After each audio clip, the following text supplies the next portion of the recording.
This recording was brought to you by King's Church Christchurch, New Zealand. www.kingschurch.co.nz.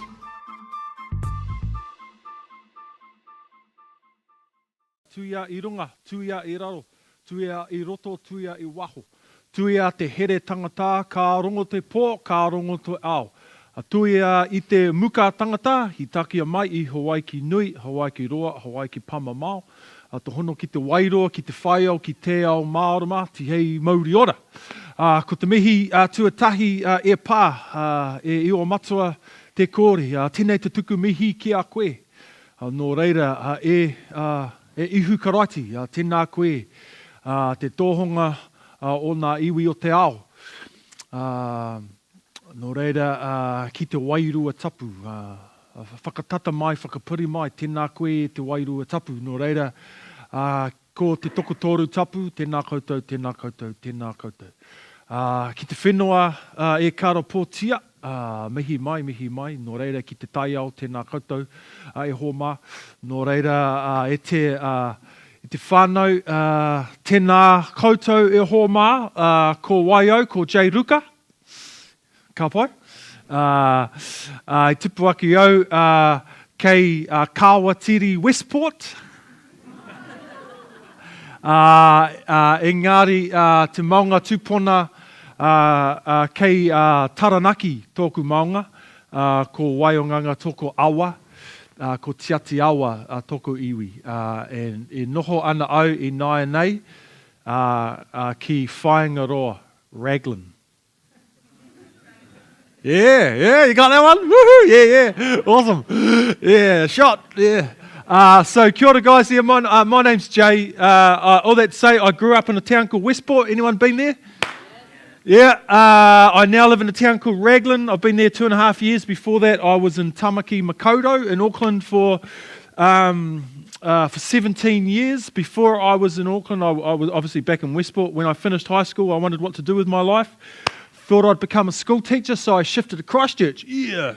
Woo! The reason I shifted to Christchurch is because I wanted to play basketball. So I played ball for Canterbury University and then got to the end of my first year and I thought teaching sucks. So I left. And I became a missionary, so go figure.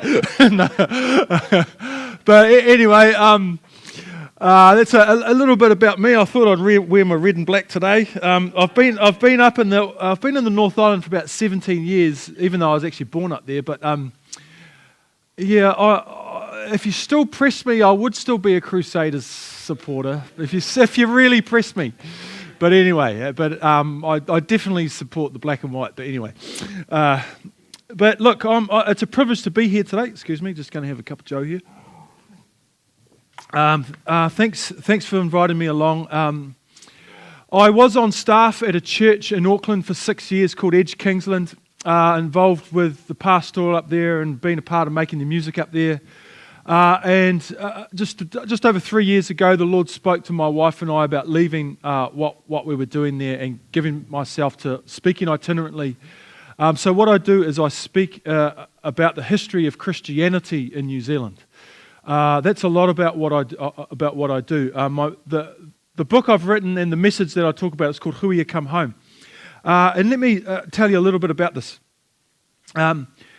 If you've been discipled in a New Zealand context and gone through training, then the training that I had on church history, sorry, the cough is going to come off. I feel like I'm going to burp on my microphone and I can't exactly remove the microphone, you know.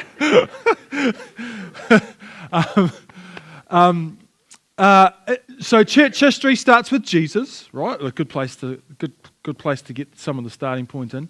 And then if you follow the trajectory of the gospel going into Europe and spending a long time in Europe, and then church history sort of eventually made it across to the United States of America, on the eastern side of the United States of America. And we we go from sort of Christ 33 CE through to through to the eastern side of America, coming across to Billy Graham in California in 1950. So the story of church history seemed to start with Jesus and end up with Billy Graham in 1950s. At least what I was taught. In 2006, my wife and I started to run these gatherings in summertime for young people based on church history. And the third time we came to run this, I felt the good Lord speak to me and say, this time I want you to study New Zealand church history. And I remember when God spoke to me this, I was on a hill outside, and God said, it wasn't on a hill inside, it was on a hill outside. But I remember when God said New Zealand church history, and I was like, wow, the story of Christianity in New Zealand. I don't know anything about the story of Christianity in New Zealand. And then I asked myself the question, how could I grow up in an organisation my whole life and not know anything about the story of that organisation called the church? What's more, like I used to dream about being buried in my All Blacks uniform, right? And I'm still dreaming. In other words, like my whole life I've had a passion for Aotearoa New Zealand. And then when I met Jesus, that flipped from wanting to play basketball for the country or whatever to I just want to represent God, for my country and my country for God. So I've always been passionate about Aotearoa.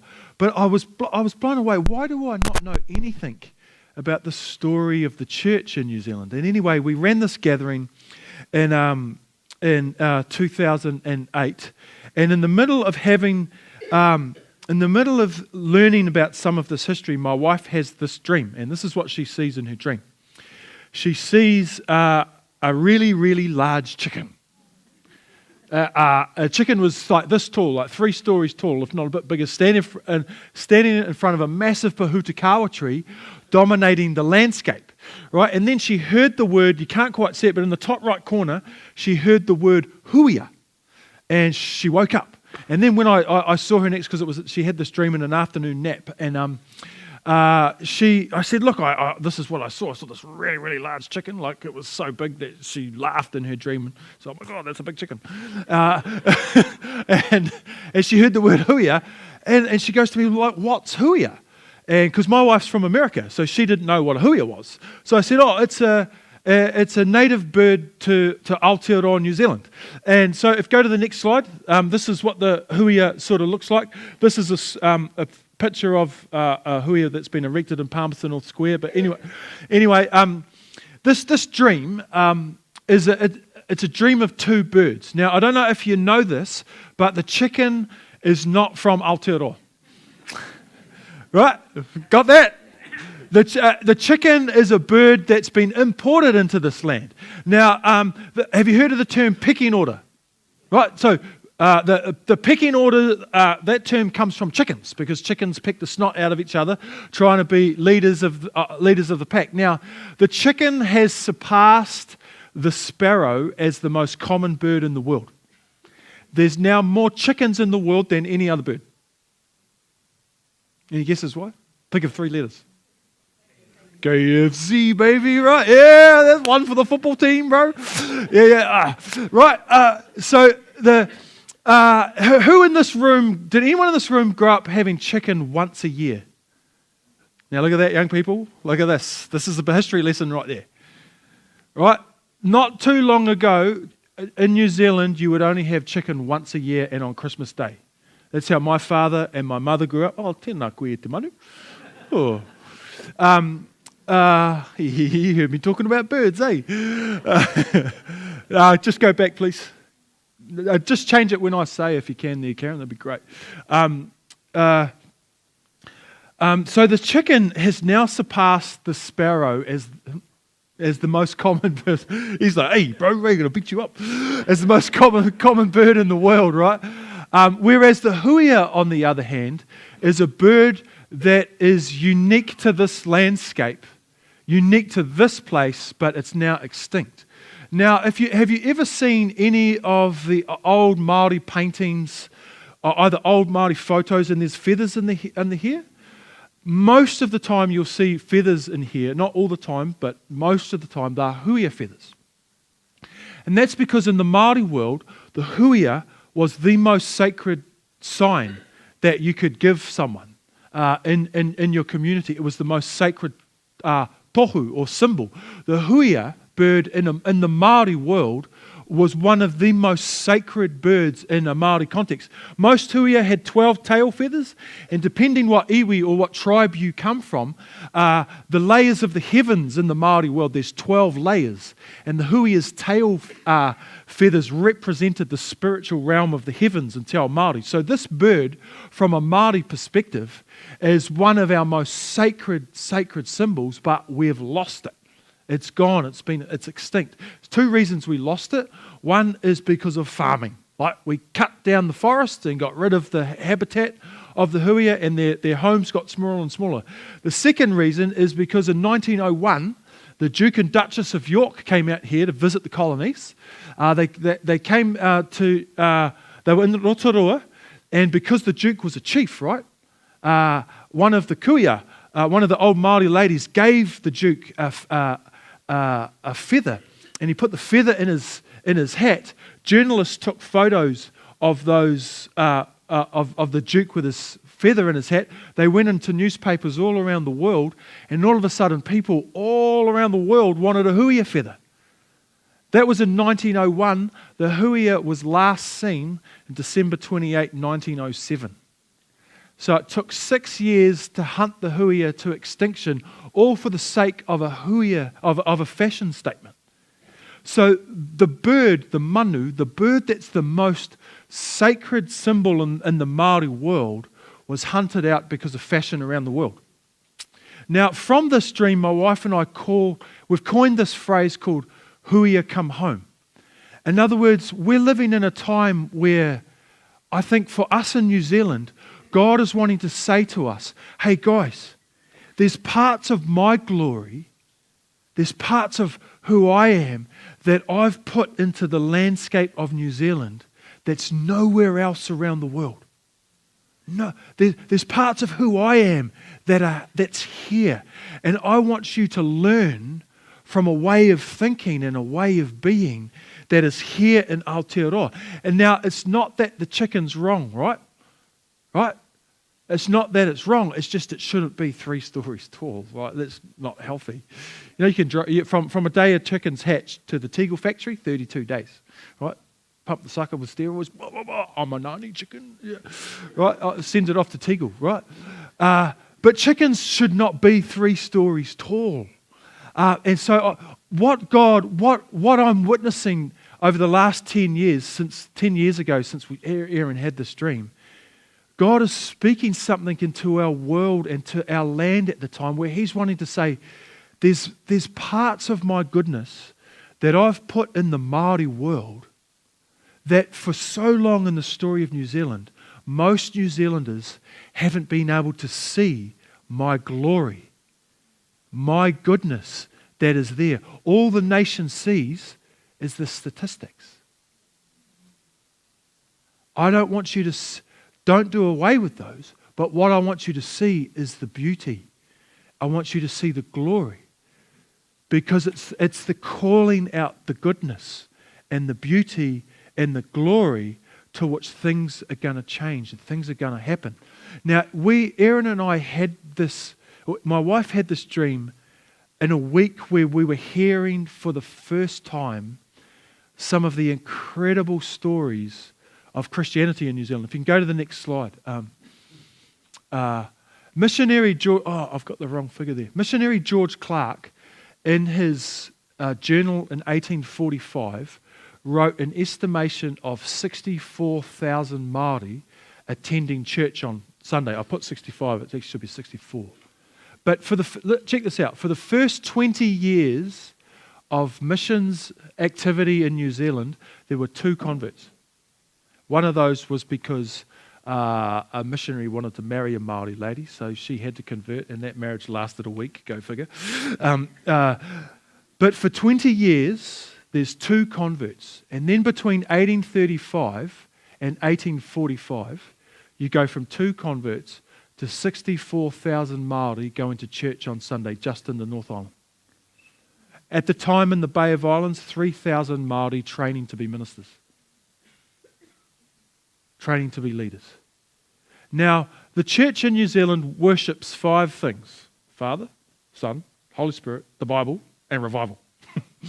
In other words, if you take what we really pray about, what we really believe for, oh God, send us revival. Well, here's the deal. The story of New Zealand has had an unprecedented revival on a global scale. At the time in 1845, the population was about 90 to 120,000. So you do the math. Most of Māoridom was going to church on Sunday. Deeply influenced by the stories of Jesus. This is in the North Island and this is in the South. You've got the prophetic utterances of some of your Māori prophets who became followers of Christ on your city council buildings, right? The stories of Christ went deeply into Māori society across the country. It was unbelievable. What's the next slide? But it all began to change due to this. In 1840, Te Tiriti o Waitangi was signed. The treaty was signed, and by about 1845, different interpretations and leadership perspectives were put on what the treaty actually meant. That wasn't what the original intent was by the missionaries who made it. So the treaty says that the land could be in Māori ownership for as long as the chiefs wanted the land to be in Māori ownership, but if they wanted to sell it, just put it up on Trade Me, and the government will buy it off you first. Okay, it's first dibs at it. But here's the land in Māori ownership. So 20 years after the signing of the treaty, then we come down to 50 years, then 1910, and then 1939, 99 years after the signing of the Treaty of Waitangi. 20 years after the signing of the treaty, the South Island was all gone. Kaitahu, Ngāti Māmoe, Waitaha didn't own any of the South Island. 20 years after a document was signed saying that our chiefs and our people could own this land. Now, here's the thing. The Treaty of Waitangi, the only reason we have it was because of followers of Christ in England working on the inside of the government.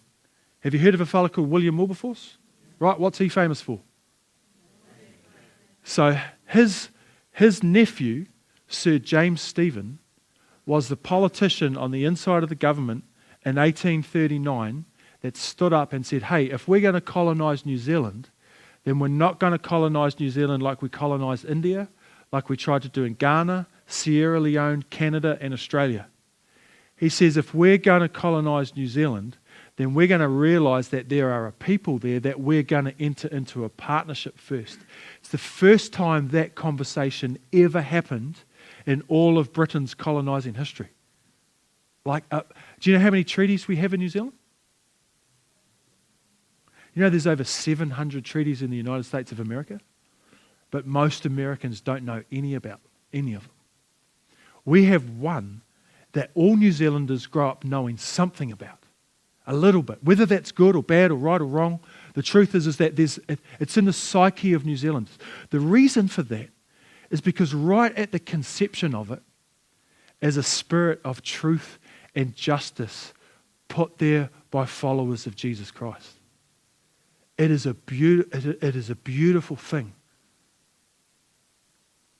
The only reason we have the treaty is because of the missionaries working on the ground here that believed something needed to happen because of all the settlers that were beginning to come from Europe that secured the land on behalf of the chiefs, not for the sake of the chiefs, but so the sake of that all the settlers beginning to come could actually realise, no, under an international treaty, this land belongs to the chiefs. Right? Now, there were 9 treaty sheets that went round in 1840, and all 9 of them were taken around by the missionaries. And the only reason over 500 chiefs signed the treaty is because our people had a really awesome relationship with the church and with the missionaries. Our people trusted the missionaries. So here's the thing. If you're a follower of Christ in this room, right, then you're a part of this social beast called the church, right? This crazy collection of humans trying to do their best, right, to devote their lives to God and flesh out what that looks like in society and culture. I do a bad job sometimes. But what that means is that we have a story. As followers of Christ in this land, we've got a history. We've got a story, and the Treaty of Waitangi is actually the story of the church. It's the story of Christianity that most Christians in New Zealand don't even know. Don't even realise that the Treaty of Waitangi is actually our own story. And what we do is that we go to work and, we have you might not have a cigarette at smoko time, but anyway, you sit, you have a sausage roll, with the gang and, and the newspapers on the table and, there's another treaty thing in the paper, bloomin' Maoris. You could put another word for bloomin', they just want money, this is what we feel, and now, I'm not saying there's could be good reasons you feel like that. There's definitely bad reasons you might feel like that. But essentially what we do is we just take the dominant story and the dominant feeling of our nation without realizing that's also a big part and a big reason that sentiment is in there is because back in the day, the church walked away from our own story. We walked away from speaking truth and justice into an hour of New Zealand history that needed a prophetic voice to say, hey, that taking of land there, not good. Bad juju, right? But anyway, what's going on right now is when 10 years ago, when God said the word Huia, God is waking up the body of Christ in New Zealand to our story, to our history, to the fact that what we do here right now actually sits in a context, actually sits in a story that we've gotten to this stage, not because of our brilliance, but because of what our spiritual ancestors have believed for. And this is actually revival. This is actually what revival looks like. 10 years ago, there is no way you'd have someone talking about the history of Christianity in New Zealand in churches across New Zealand. Up and down the country today, this conversation is being had on a massive, massive scale. Now, next slide, please, guys. When I first learned about some of this story, and when Aaron had that dream and I was processing, I went back home and again the good Lord whispered into my mind and says, Jay, the church in New Zealand has amnesia. And I was like, amnesia? The only thing I knew about amnesia was Jason Bourne, right? So I'm like, wow, what's amnesia about? So I sort of, turned to Uncle Google and tried to do a bit of research about what amnesia is about. Let me show you this Mercedes-Benz ad. Go to the next slide. Here's a little pictorial thing about what amnesia is.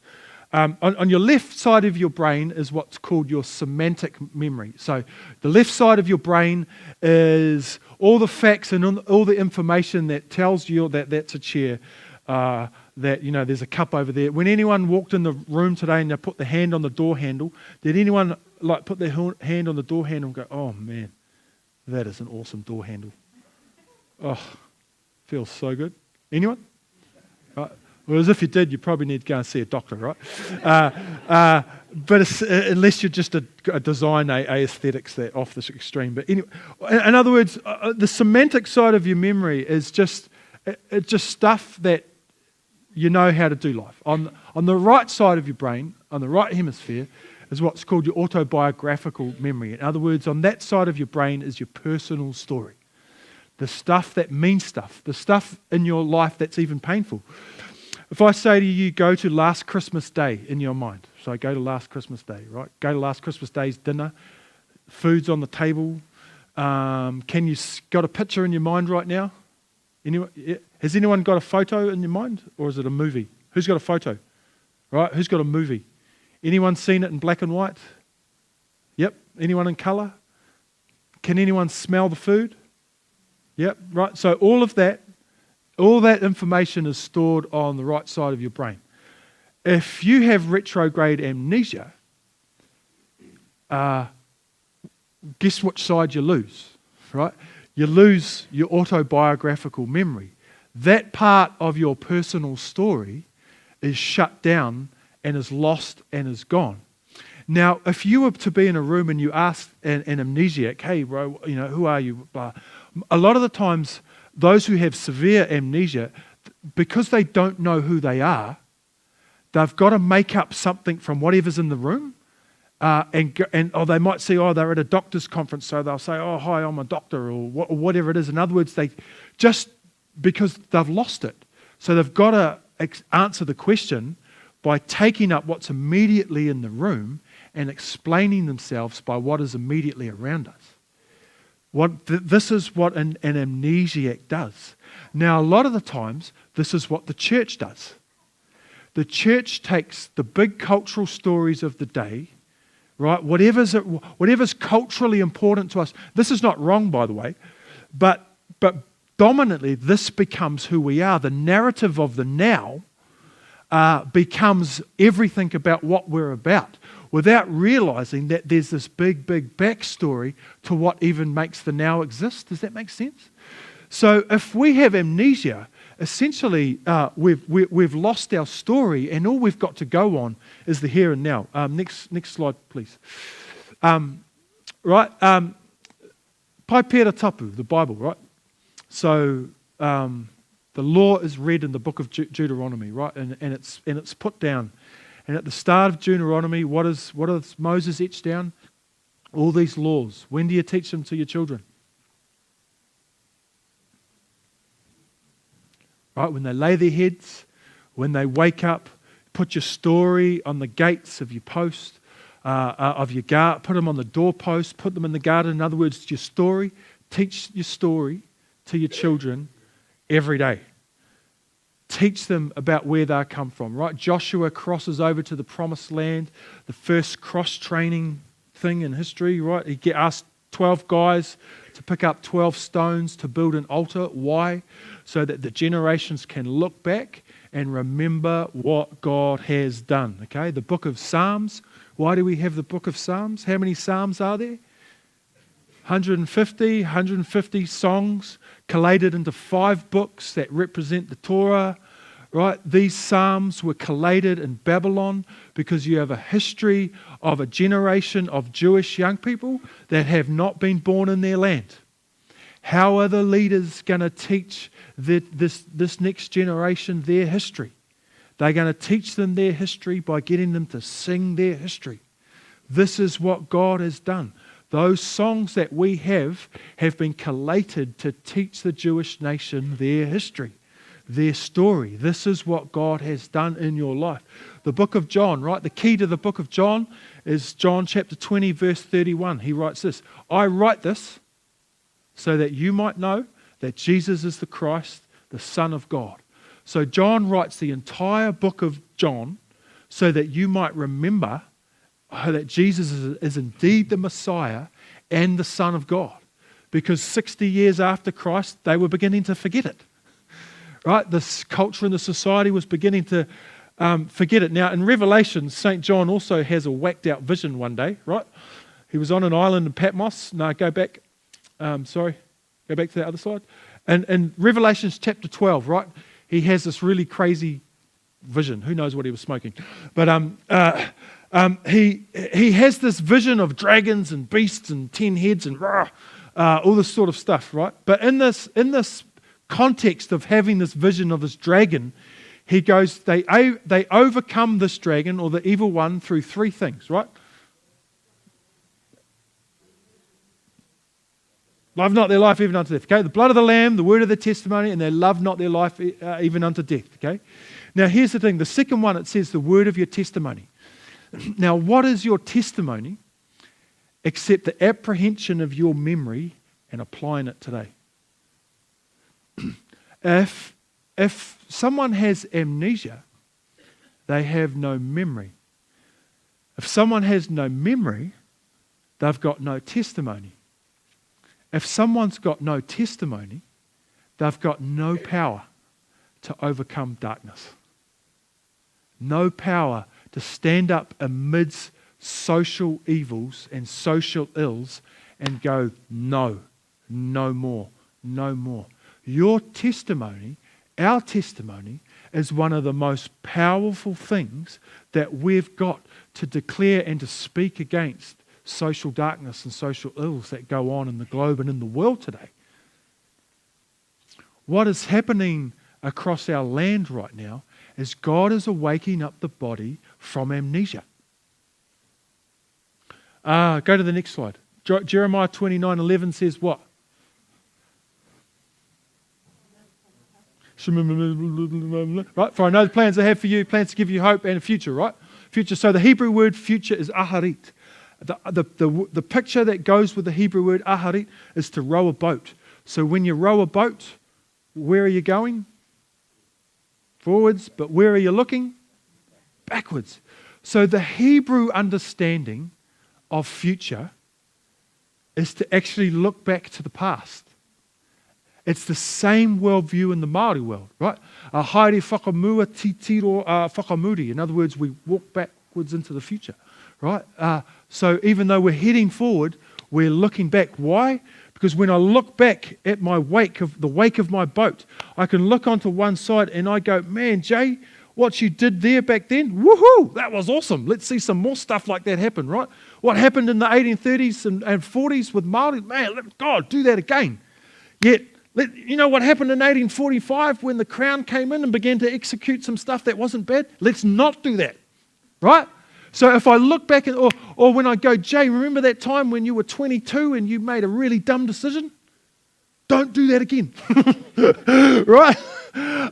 In other words, when I look back to the past, I gain some hope, but I also go, I want to remember those things that was really, really stupid in my life.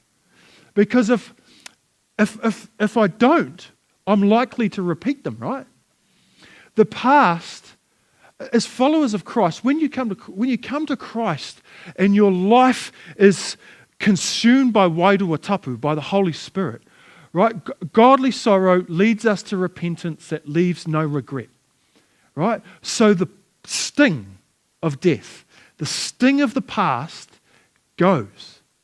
But God doesn't say just forget it. God wants us to remember. God wants us to remember what is going on. What is happening right now is God is awakening us from our amnesia. Go to the next slide. That's the end. But let me just wrap that up with this. We sang a lovely song. It was awesome, bro. Thanks for that. This morning about the cross. You cannot be a Christian without applying the past today.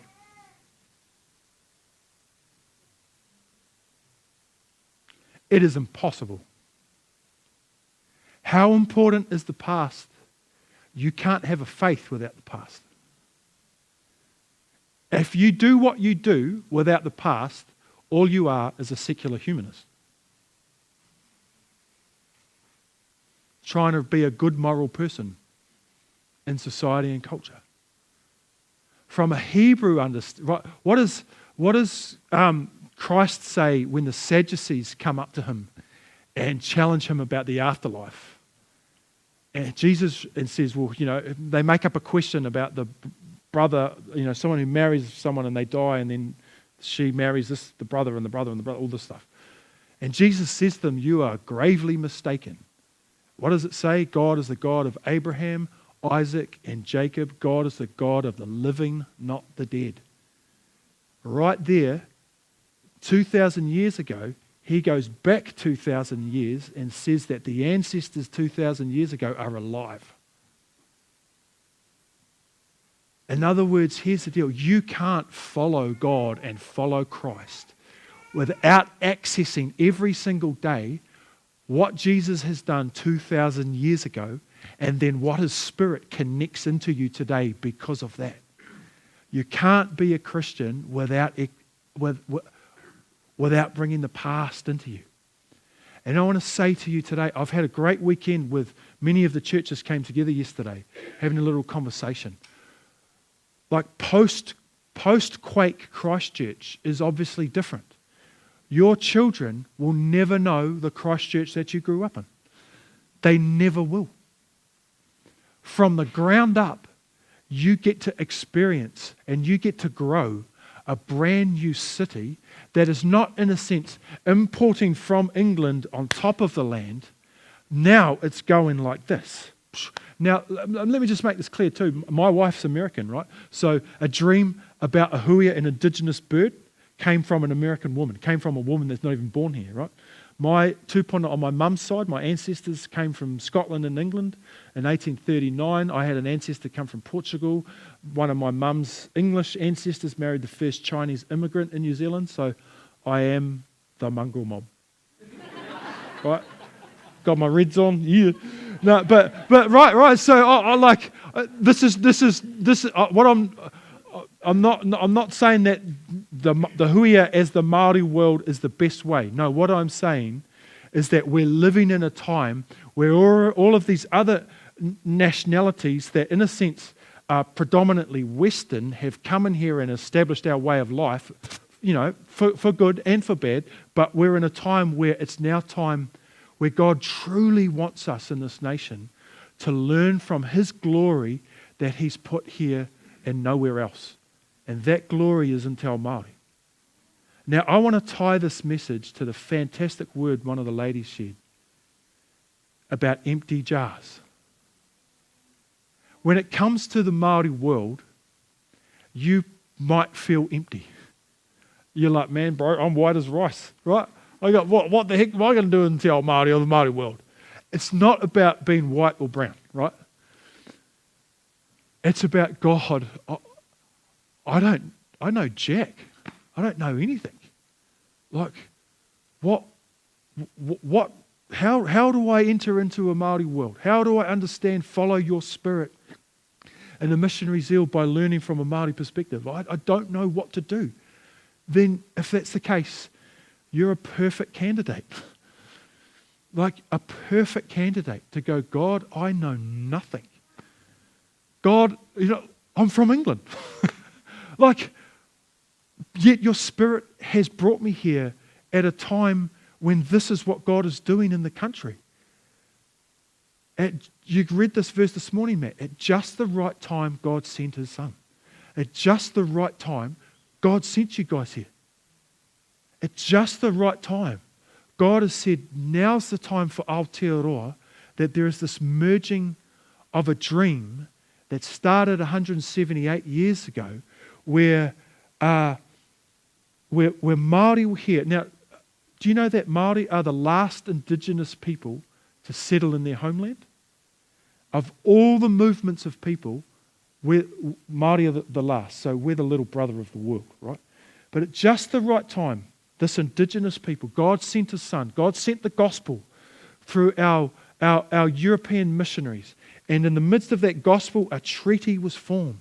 In other words, an agreement came together that two civilizations, the Western world and the indigenous Māori world, would come together and create a country that would be about true, genuine partnership.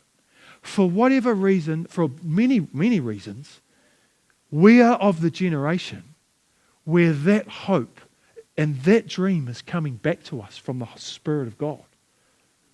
You, as the ministers of the gospel, you're not called just to minister to the church. You're called to minister to the nation. What it means to be a priest is to stand in the gap on behalf of the nation and tell the nation who they are. Aotearoa New Zealand, this is who you are. God has created you to be a melting pot of nations, God of nations, at thy feet, right? That come together in this melting pot, but know how to lead with two cultural frameworks of being, two ways of thinking, two ways of moving forward into this nation. Church of Jesus Christ, not of the Latter-day Saints, this one, right? So Church of Jesus. I want you to become students of the story of Christianity in Aotearoa. If you want to be faithful followers of Christ today in this land, take the story into you and begin to learn from it and begin to think differently as this beautiful city is being rebuilt all around you. So, nō reira, iho mā, a tēnā koutou, tēnā tātou katoa. Kia ora. Matt. This recording was brought to you by King's Church Christchurch, New Zealand. www.kingschurch.co.nz